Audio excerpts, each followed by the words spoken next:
মহানগৰীৰ নুনমাটিত ইউনাইটেড ওয়াৰ্কমেন ইউনিয়নেৰ উদ্যোগত উদযাপন কৰা হয় আন্তঃৰাষ্ট্ৰীয় মে দিৱস। মে দিৱসৰ কাৰ্যসূচীৰ লগত সংগতি ৰাখি পুৱাৰ ভাগত শ্ৰমিকৰ অধিকাৰৰ সপক্ষে এক সমদল উলিওৱা হয়। এই সমদলৰ অন্তত ইউনাইটেড ওয়াৰ্কমেন ইউনিয়নৰ চৌহদত অনুষ্ঠিত হয় মুকলি সভা। মুকলি সভাত মুখ্য অতিথি হিচাপে অংশগ্ৰহণ কৰে দৈনিক অসম কাকতৰ মুখ্য সম্পাদক হিতেশ ডেকা আৰু নিৰ্দিষ্ট বক্তা হিচাপে উপস্থিত থাকে প্ৰতিদিন টাইমৰ সাংবাদিক মৃণাল তালুকদাৰ। সভাত সভাপতিত্ব কৰে ইউনাইটেড ওয়াৰ্কমেনৰ সভাপতি তথা আন্তঃৰাষ্ট্ৰীয় পৰ্যায়ৰ শ্ৰমিক নেতা বীৰাণ কলিতাই। উক্ত সভাতে বিশিষ্ট শ্ৰমিক নেতা সুভাষ সেনক প্ৰদান কৰা হয় এই বৰ্ষৰ ইউনাইটেড ওয়াৰ্কমেন ইউনিয়ন বঁটা। সভাত শতাধিক শ্ৰমিক কৰ্মচাৰী উপস্থিত থাকে।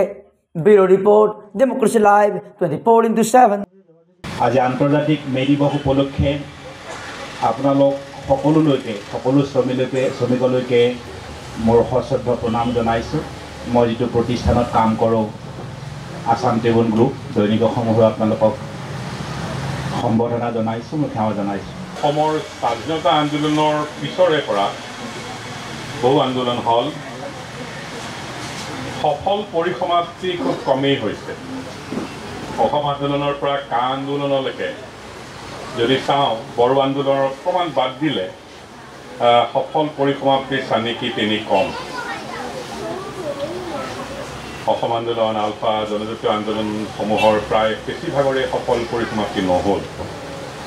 একেবাৰে সঁচা অৰ্থত যদি বুৰঞ্জীৰ দৃষ্টিকোণৰ পৰা প্ৰথম আৰু একমাত্ৰ সফল আন্দোলনৰ পৰিসমাপ্তি বুলি কোৱা হয়, তেনেহ'লে সেয়া হ'ল মোৰ বাওঁফালে থকা নুনমাটি শোধনাগাৰ। 1966 চনৰ সেই 3 এপ্ৰিলৰ পৰা 1957 চনৰ প্ৰায় ডিচেম্বৰৰ প্ৰথম সপ্তাহলৈকে হোৱা এই সফল আন্দোলনৰ পৰিসমাপ্তি 62 চনৰ 1 জানুৱাৰীৰ দিনাখন এই শোধনাগাৰটো তেতিয়াৰ প্ৰধানমন্ত্ৰী নেহৰুৱে উদ্বোধন কৰি জাতিৰ কাৰণে উৎসৰ্গিত কৰিছিল। আহিছোঁ শ্ৰমিক দিৱসলৈ আৰু আজিৰ পুঁজিবাদৰ ধামখুমীয়াত ইয়াৰ প্ৰাসংগিকতা কিমান। মই গোটেইটো জীৱন ব্যক্তিগত খণ্ডত কাম কৰিছোঁ আৰু কোনো ধৰণৰ সুৰক্ষা নথকাকৈ এইখন পৃথিৱীত যোৱা 35-40টা বছৰৰ যুঁজ বাগেৰৰ মাজেৰে এইখিনি আহি পাইছোঁ কৰ্মক্ষেত্ৰত। আৰু সেই 35 বছৰ উপলব্ধি কৰোঁ যে পুঁজিবাদ যিমানেই ওচৰ আমি নাচাপোঁ কেলেই শ্ৰমিকৰ সুৰক্ষা আৰু মৰ্যাদাৰ সমানে কিন্তু তাৰ কাৰণে বাঢ়ি আহিছে এই ধৰণৰ প্ৰচেষ্টা। শ্ৰমিকৰ কাৰণে কথা কোৱা, কাম কৰা লোকৰ সংখ্যা সংসদীয় বৃত্তৰ ভিতৰে বা বাহিৰে তেনেই নগণ্য। আজি আপোনালোকে সুৰক্ষিত হৈ আছে, সুসংহত হৈছে কাৰণে কিছু পৰিমাণে আপোনালোকে বহুত ভালকৈ সুৰক্ষিত। আমি হিংসা কৰিবলগীয়াকৈ আপোনালোক সুৰক্ষিত, যিটো আমাৰ সংবাদ জগতৰ লোকসকলৰ লগত প্ৰযোজ্য নহয়। আমি আজিও দুবিধাত যে আমি শ্ৰমিক হয় নে নহয়। কিন্তু নিৰ্মম সত্য এয়া যে 70% অসমৰ সংবাদ জগতৰ লোকৰ মাহেকীয়া উপাৰ্জন গুৱাহাটীৰ দিন হাজিৰা কৰা এজন মানুহতকৈ মাহেকীয়া উপাৰ্জনতকৈ কম। বেছিভাগ প্ৰতিষ্ঠানত শ্ৰমিকসকলক শোষণৰ দৃষ্টিভংগীৰে চাই মোৰ বন্ধু মৃণাল তালুকদাৰে এটা ডাঙৰ কথা কৈ গৈছে।